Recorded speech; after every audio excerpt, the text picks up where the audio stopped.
Hello, everyone. This is February 15th, or at least this is supposed to be the recording that we're actually supposed to do on February 15th, but it's actually February 17th when I'm uploading this and when I'm recording this. Uh, couldn't do it for the last couple days, Valentine's Day and all that, so we're recording it today. Got a lot of good information to go over, though. So, some quick mentions, and then we're going to go into our agenda. So, the PCA 9685 driver, which is a I2C to PWM generator, is ready and tested. We're going to go into some details about that coming up pretty soon. Another one, we're not going to spend too much time on this, but byte mask and nibble mask in HAL bit have been added. So if you bring in libhal util inside of the HAL bit namespace, as long as you include the libhal util bit header file, we now have byte mask and nibble mask. So now you don't have to write those yourself. You don't have to do bit mask from 0 to 7, or do, bit mask 0 and then width 8 or something like that. You don't have to worry about that anymore. We have some helper functions that help you make those things for yourself. Next, we're going to go over, in our agenda, we're going to go over interface layer parameter modification and why we're doing that. We're going to go over test confirmation via Saley logic analyzer captures. It doesn't have to be Saley, but probably going to make that our default because they're reasonably cheap compared to all other logic analyzers. We're also going to go over multi-implementation drivers, and we're also going to go over version 1.0 of libhal, and us basically moving from alpha to beta. Let's start off with interface layer parameter modification. So let's consider the function HAL motor power, which takes in a float of p power. P power can be anywhere between negative 1.0, a floating point, or a positive 1.0. To give a little more information into this, if you were to put in 0 for this, you get no power, no movement, no energy put into the motor. If you do negative 1.0, that's 100% negative in one direction, and then 1.0 would be positive direction, positive power in the other direction, and then let's say 0.5 would be half power in one direction. So now, the thing about this, though, is that because we have this particular range that this needs to work at, we have to worry about who ensures that P power is within its range. Does the caller maintain this? Does the implementer maintain this? Does the interface maintain this? And what are the consequences of each? So let's look at the caller's responsibility. Let's say we make it the caller responsible for doing this.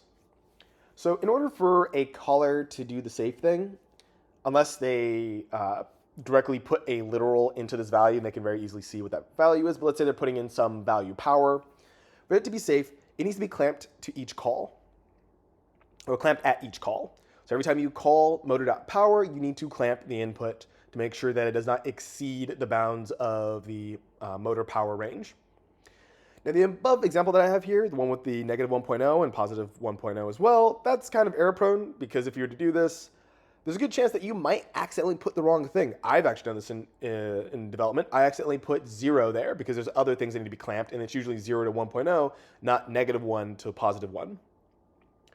So in these cases, we could potentially have some sort of helper function that helps us clamp that stuff down. But we also have the issue where what if someone forgets to clamp? Well, actually, I'll go into that in a sec. But so how would clamping at each call site for every invocation of HAL motor power increase code size? Well, what if the clamp function isn't inlined? Well, then every single time we call motor, before we even call motor or motor power, we have to run and execute the clamp function with our inputs, have it clamp, and then return back a value. Now, you have the pre-call, the post-call, and then you have the actual call. There's maybe a few instructions, more than probably 3. With all of that, that can end up, one, that every single call site that this happens, you have to do that over and over and over again. So you end up adding code size there, but also, you also have to, pay the runtime costs. But for the most part, when it comes to size, you have to pay for the cost of calling this multiple times. What if it's inlined? Well, we get rid of the function call, which can actually remove quite a few instructions, but we still have the extra assembly code for each time we make this call. So we end up increasing our size regardless. And if the developer forgets, well, undefined behavior. If you pass in a value of, let's say, 2.0 to some implementation expecting negative 1 to 1.0, giving it 2 could either have equations malfunction or go out of bounds. Giving it 2.0 could result in overpowering something, could have a whole variety of different types of behaviors, and we could never really know what that is. So clamping is going to be required. So we don't know. Now, what if we had the implementer be responsible for this? Well, again, in order to make sure everything is safe, the implementer doesn't know what they're getting passed. So they're going to have to clamp it themselves. Again, has the same typo issues, and it's another vector for mistakes from the implementer side. Luckily, there's probably going to be less calls, or I should say this. Developers can write unit tests to kind of check this. Application developers will also do the same thing, but there might be way more call sites where they call power, so there might be less of a chance of typos, but still you can have typos here. Now, how would clamping in the implementation of how motor power increase code size? Well, let's say that we have an application where we have several different motor implementations. Let's say you have one for one type of motor, one for like a type of servo that's continuous. Let's say you have your own little PID controlled thing. We can have a whole variety of different types of motor implementations that we have inside of our code. And each one of those is going to have to incorporate this clamp. So it's just extra code everywhere to do basically the same thing. And again, what if the driver developer forgets to put this in there? Well, undefined behavior. We don't even know how their own code could manage it. So again, we end up adding in multiple spots where this thing is called. So how about interface? Well, actually, this is what we should go for, and I'll explain why. So again, we have to clamp it. It has to be safe. Now, typos aren't an issue here because we only really write this once in the interface itself, and that's it. Now, clamping the interface is a cost that we will pay at runtime for every single time we call this function, but now the caller no longer needs to concern itself about the values it passes into this function. It can pass literally any arbitrary floating point value, except for maybe not a number and infinite. And pretty much things should work out. Driver implementations are guaranteed to get an input value that is well-defined and within a well-defined range and no longer has to having tedious work on their side. So they're guaranteed that they'll be passed in a value from -1 to 1. They don't have to worry about checking it. It is guaranteed to be that way. Callers, if they have some equation that could potentially give numbers beyond 1.0, you can at least be assured and depend on the fact that our code clamps those values. So if you have some code that can saturate or hit a certain level above what we expected, this value will saturate it at 1.0 or -1 and keep it at that value. In the whole system, there's only one instance of how motor power. The driver power is a virtual function that can be implemented, but how motor power is only defined once throughout the entire code base, meaning that there's only one call to the clamp there. All the assembly that's necessary to clamp this thing is just in that one call, and that is it. And because of that, I think that it is the better option to clamp these values within our functions that call our within our virtual functions versus having it everywhere else. Now, there is one particular caveat that if power gets inlined, you'll end up having clamp kind of inline throughout the entire code base as well. So that's one extra thing to keep in mind, depending on what optimization level you choose.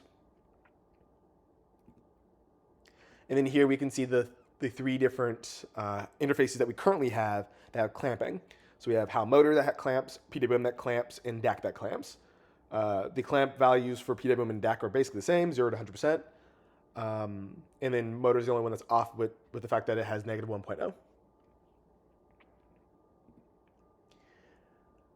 Now let's move on to test confirmation via Saley Logic Analyzer captures. Now let's think about the problem.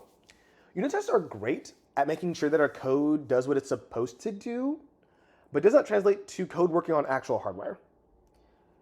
Our unit tests make sure that our code does and has the behavior that we expect in code, but the signals that we send to a device and how fast we talk to a device and how we actually behave talking to a device can't always be made clear in the code base. Possible solution? Well, we can simulate. This can totally, now we can do simulations, but this can totally work, but it may not always match the behavior of the device exactly. You have to make sure that your simulation's really good and really does behave the way that your actual device that you're simulating behaves. Because if there's any separation between the approximate behavior on the simulation and the actual hardware, well, then you'll run into, your software will not behave as you expect when you actually run it with real hardware. Another solution is to use Logic Analyzer as another means to verify results. And this is the thing we're going to be talking about now. So we have a new rule going forward. When possible, capture the signals in and out of a device using a Logic Analyzer and store the captures in the docs folder in a folder called driver and captures. Give the driver name of the thing that you're capturing and then the name of the test you're doing and the date. Why do this? Well, let me show you what this kind of looks like in practice. Let me just show you what we could really do here. So here we have Saley. We have an address. We have a device with address hex 40. This is for the PCA chip, 16 channel with updates. You can see that we start our clock here. You can move forward. You can actually click on these here. I'm actually going to show that here. So you can actually click on these and you can go straight to this point. So here we have 0. Let's see if we can find 0. So here, initial configuration starts here. So we can see how initial configuration works. We can see that we have a setup write to 40 hex. And acknowledge, we pass in 0. We pass in 20 hex. And we also pass in the value 04. And then we stop. We're going to try to write again. Hex like 00, 30, 04. Then we do another write operation. I believe this sets the prescaler value, which sets the frequency that the PWM generator will generate at. And then we can keep going from here. Yes, we have little notes here saying putting device into sleep mode for prescaler update the prescaler, restore original settings. And then here we have, after a little bit of a delay, a bit of a space between these, we have updating the prescaler, or I'm sorry, updating or setting the PWM duty cycle to 0. So here we can see that we're on hex 40, that's the address. The registry we want to go to, we want to edit is at the number 6. We have the 4 bytes we need to send in order to, move this back a little bit. The 4 bytes we need to send to set duty cycle 0, so 0, 0, 0, 0. We do the same thing with the address A, which is the next channel. We keep doing that over and over again until we pretty much sent the whole value. And what we can see is that this area up here is also the PWM channel that we're looking at, just channel 0 in this particular case. And we see nothing. So let's actually move a little bit further until we hit the next one. Here, if we look at number 5, it says that now we're setting it to 5%. And you can also see this section where we're actually waiting 50 milliseconds. But here, you can actually see that after we are done sending in the value for 5%, we see a duty cycle of 5% here. And you can see it on the upper left-hand corner of the Logic Analyzer software. It says duty is 5.01% at 1.1 kilohertz. The device can't exactly hit 1 kilohertz with this prescaler, but we can get close. And you can see us doing that for every other one of the channels. And you can see this also generating the appropriate duty cycle on the signal. So move back out a bit. We're going to move a little further. And if we kind of just keep scrolling through, you can see that here we go from 5% duty cycle in this area over here to 10%, 15, 20, 25, 30, 40, 35, 40, and so on and so forth. And if you keep going, you'll eventually hit the end where we're nearly at 100%, and basically we're at 100% here. And then it restarts. We just do this over and over and over again. Now, I had written some demos. I was going to write some unit tests to kind of make my code work. The only problem with the unit tests is that even though you may test the behavior, how your code's supposed to work, and everything seems logical, the way that the code may actually, the driver may actually work in practice may be very different.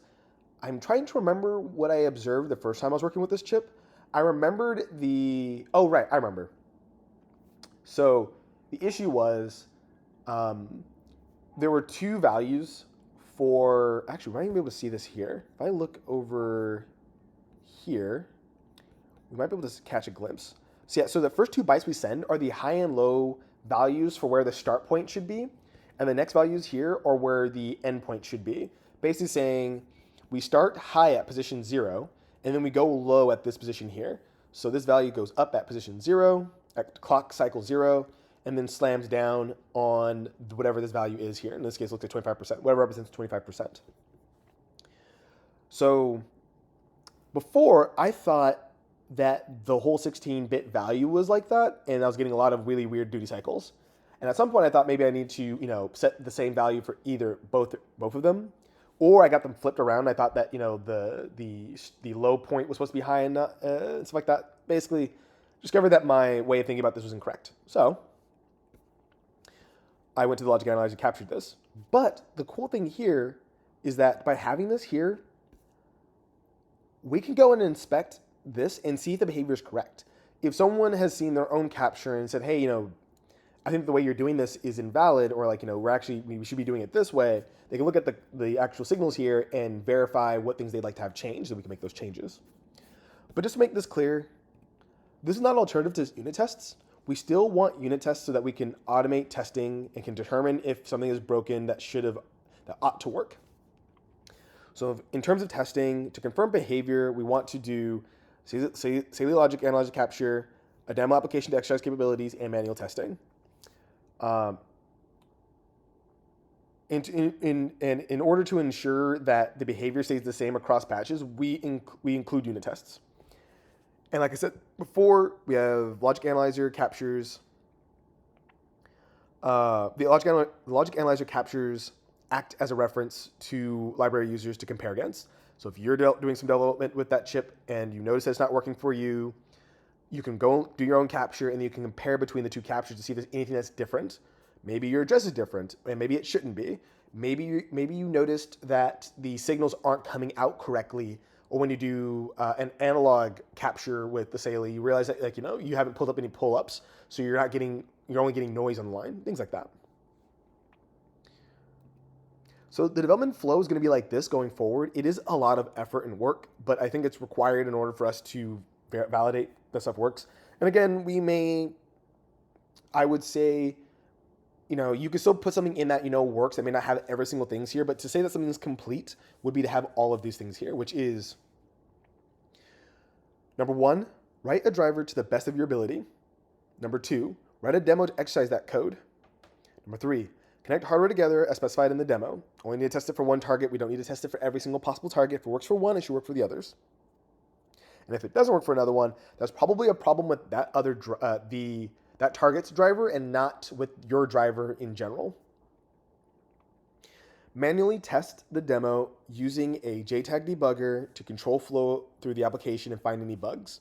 Basically step through, you can maybe just run it continuously, see what it does, and if you see there's some issues, you can mod it, you can fix things up. As you find bugs, patch those bugs, and return back up to step 4 and see if it begins to work. Proceed to step 6 when the behavior matches expected. So now, run the demo one last time and capture all possible and relevant inputs and outputs. As much as you can possibly get, that could be useful for our testing. And then finally, write a unit test to solidify the behavior in software. That way, when we push changes or make patches, the automated system can determine that the behavior at least fits what it was before, meaning that it should still work as intended. Now on to multi-implementation drivers. So I had some people talk about how do we go about writing drivers when you have something that can be more than one. For example, in this case, we're going to think about the RMD X6 smart servo.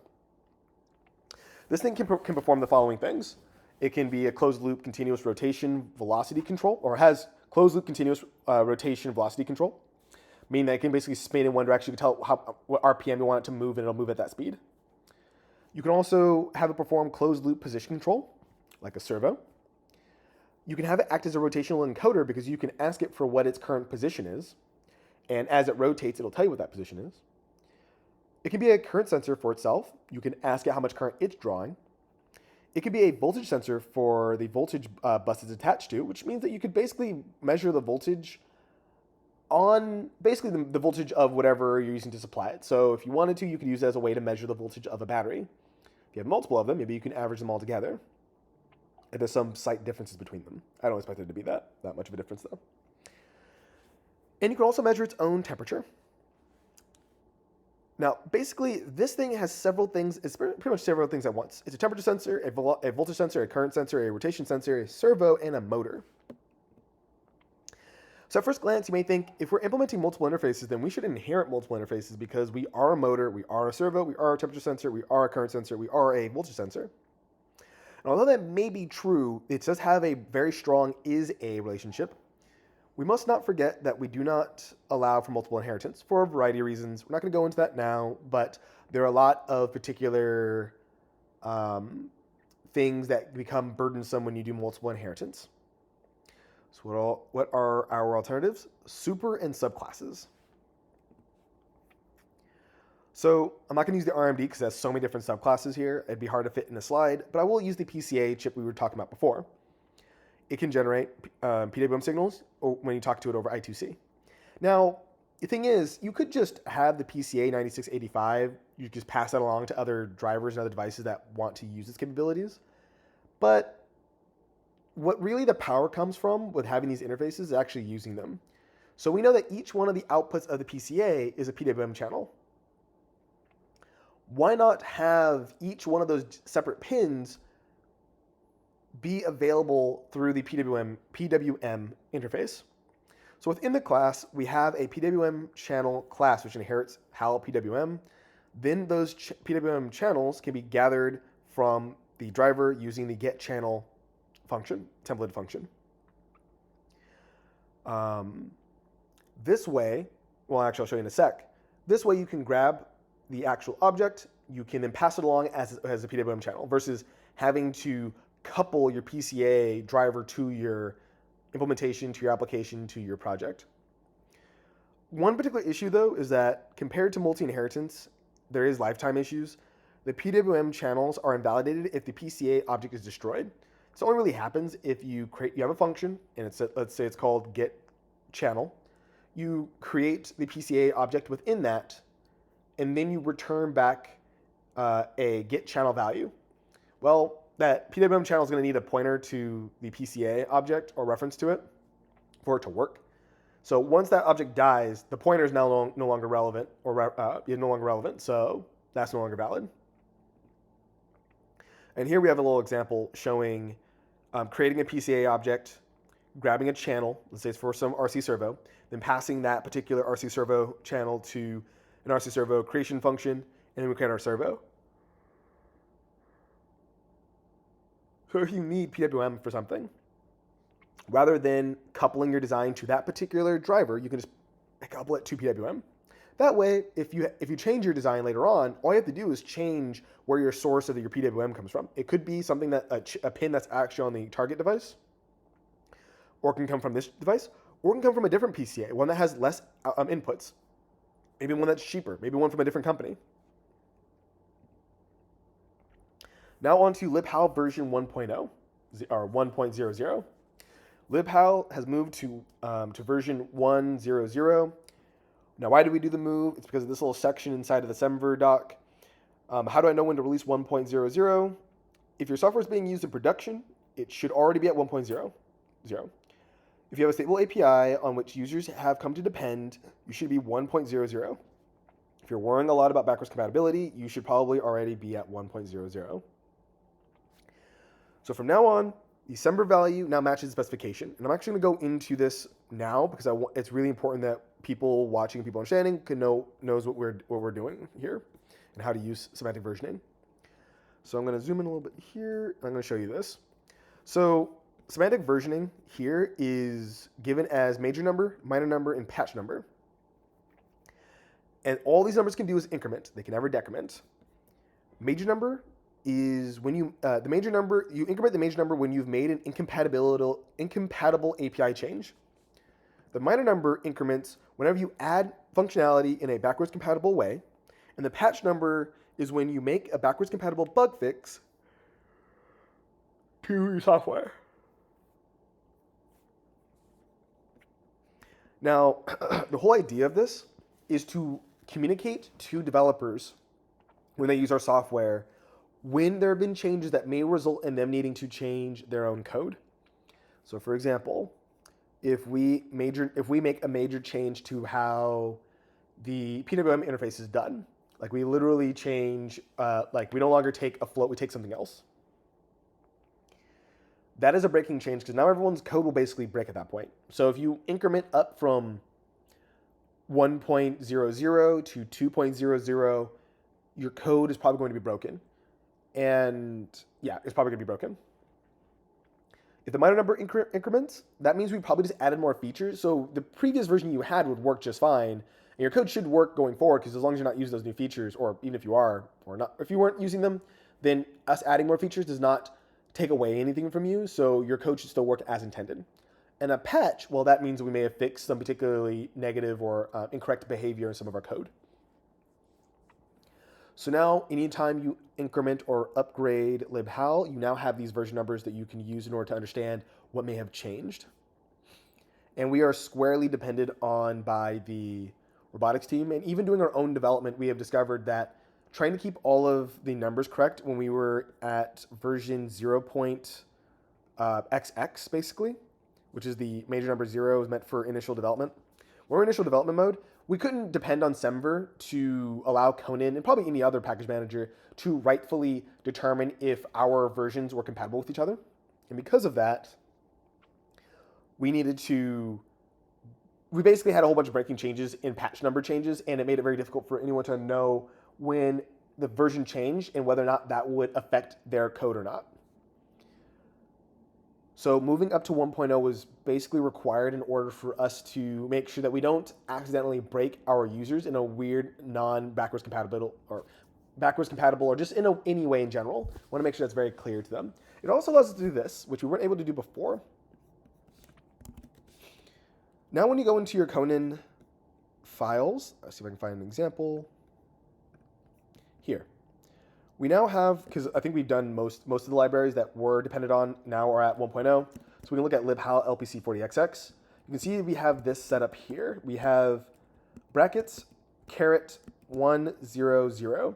That basically states, and actually there is a really cool website that explains this. Semver checker. Oh, yep, here it is. Really awesome little website here. So we're going to do constraint 1.00. And now I'm going to put in the value 1.00, and boom, that looks good. It works. It fits. If I do 1.5, great. If I do 1.15, fantastic. If I do 1.2120, still satisfies it. The reason why here is that we haven't changed the API in a breaking way. So if we've just been adding features, let's say we added 2 features, that's why we're at 2.0 or 1.2, that doesn't really take away from what we might have been using at 1.0. If we make some changes here, still works. We want to take in all the new updates that we can possibly get that don't break our code.